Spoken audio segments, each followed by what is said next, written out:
English can be a very funny language sometimes. You don't believe me? Look at these 4 words.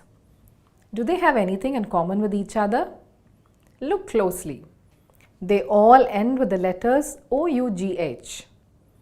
Now we all know that most times when words end with similar letters, they usually sound the same, like cat, hat and bat.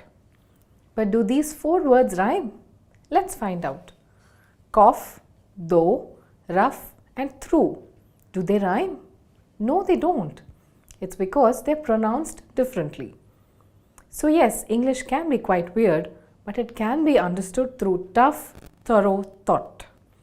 Today, I'm going to take you through a couple of words you might think you're pronouncing correctly, but you actually are not. So let's look at the first word, resume.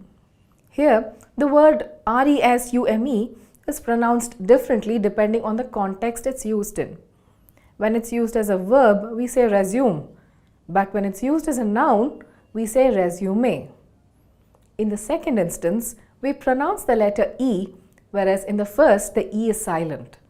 For example, she stopped to catch her breath and then resumed speaking. Make sure you have your resume with you when you go for the interview tomorrow. Another word we often mistakenly pronounce is receipt.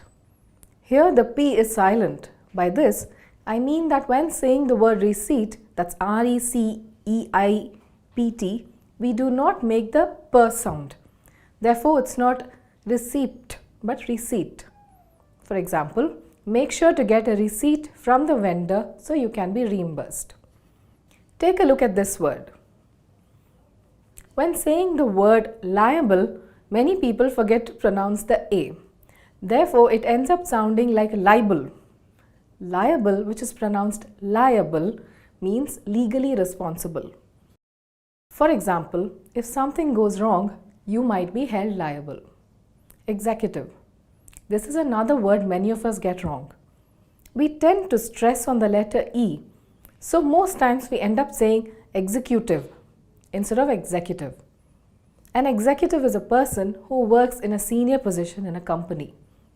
For example, it took her many years to become a senior executive at the company. Another word we end up mispronouncing is develop. When saying the word develop, make sure you don't stress on the E. So instead of saying develop, say develop.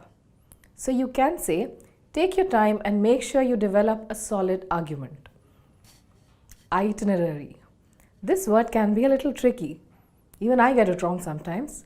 That's because we forget to pronounce the first R. So instead of saying itinerary, we end up saying itinerary. We need to keep in mind that the R sound is pronounced twice when saying the word itinerary.